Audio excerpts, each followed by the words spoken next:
जय श्री हरि विष्णु। दोस्तों, आज हम आपको सोमवार व्रत की कथा बताएंगे जो बहुत ही शुभ फल देने वाली रोचक कथा है और संपूर्ण दुखों का नाश करने वाली है। इसको सुनाने से मनवांछित फल की प्राप्ति होती है। तो दोस्तों, कथा पूरी सुने तभी पुण्य फलों की प्राप्ति होगी। और कथा अच्छी लगे तो लाइक सब्सक्राइब करना ना भूलिएगा। एक समय की बात है, किसी नगर में एक साहूकार था। उसके घर में धन की कोई कमी नहीं थी, लेकिन उसकी कोई संतान नहीं थी। इस कारण वह बहुत दुखी था। पुत्र प्राप्ति के लिए वह प्रत्येक सोमवार व्रत रखता था और पूरी श्रद्धा के साथ शिव मंदिर जाकर भगवान शिव और पार्वती जी की पूजा करता था।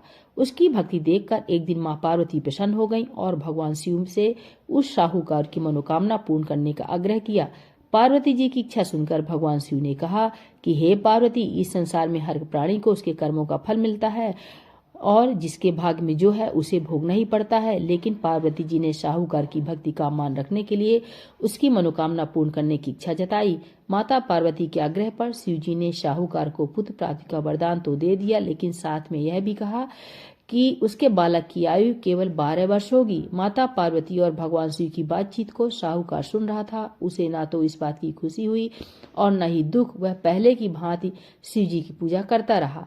कुछ समय के बाद साहूकार के घर एक पुत्र का जन्म हुआ। जब वह बालक 11 वर्ष का हुआ तो उसे पढ़ने के लिए काशी भेज दिया गया। साहूकार ने पुत्र के मामा को बुलाकर उसे बहुत सारा धन दिया और कहा कि तुम इस बालक को काशी विद्या प्राप्ति के लिए ले जाओ और मार्ग में यज्ञ कराना। जहाँ भी यज्ञ कराओ वहाँ ब्राह्मणों को भोजन कराते और दक्षिणा देते हुए जाना। दोनों मामा भांजे इसी तरह यज्ञ करते कराते ब्राह्मणों को दान दक्षिणा देते काशी की ओर चल पड़े। रात में एक नगर पड़ा जहाँ नगर के राजा की कन्या का विवाह था, लेकिन जिस राजकुमार से उसका विवाह होने वाला था वह एक आंख से काना था। राजकुमार के पिता ने अपने पुत्र के काना होने की बात को छुपाने के लिए एक चाल सोची। साहूकार के पुत्र को देखकर उसके मन में एक विचार आया। उसने सोचा, क्यों न इस लड़के को दूल्हा बनाकर राजकुमारी से विवाह करा दूं। विवाह के बाद उसको धन देकर विदा कर दूंगा और राजकुमारी को अपने नगर ले चलूंगा। लड़के को दूल्हे के वस्त्र पहनाकर राजकुमारी से विवाह करा दिया, लेकिन साहूकार का पुत्र ईमानदार था। उसे यह बात न्याय संगत नहीं लगी। उसने अवसर पाकर राजकुमारी की चुन्नी के पल्ले पर लिखा कि तुम्हारा विवाह तो मेरे साथ हुआ है, लेकिन जिस राजकुमार के संग तुम्हें भेजा जाएगा वह एक आंख से काना है। मैं तो काशी पढ़ने जा रहा हूँ। जब राजकुमारी ने चुन्नी पर लिखी बातें पढ़ी तो उसने अपने माता पिता को यह बात बताई। राजा ने अपनी पुत्री को विदा नहीं किया, जिससे बारात वापस चली गई। दूसरी ओर साहूकार का लड़का और उसका मामा काशी पहुंचे और वहां जाकर उन्होंने यज्ञ किया। जिस दिन लड़के की आयु 12 साल की हुई उस दिन यज्ञ रखा था। लड़के ने अपने मामा से कहा कि मेरी तबीयत कुछ ठीक नहीं है। मामा ने कहा कि तुम अंदर जाकर सो जाओ। शिव जी के वरदान अनुसार कुछ ही देर में उस बालक के प्राण निकल गए। मृत भांजे को देख उसके मामा ने विलाप शुरू किया। संयोग बस उसी समय शिव जी और माता पार्वती जी उधर से जा रहे थे। पार्वती ने भगवान से कहा, स्वामी, मुझे इसके रोने के स्वर सहन नहीं हो रहा है। आप इस व्यक्ति के कष्ट को अवश्य दूर करें। जब शिव जी मृत बालक के समीप गए तो वह बोले कि यह उसी साहूकार का पुत्र है जिसे मैंने 12 वर्ष की आयु का वरदान दिया।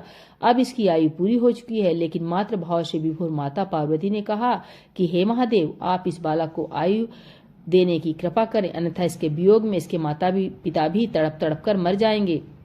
माता पार्वती के आग्रह पर भगवान शिव ने उस लड़के को जीवित होने का वरदान दिया।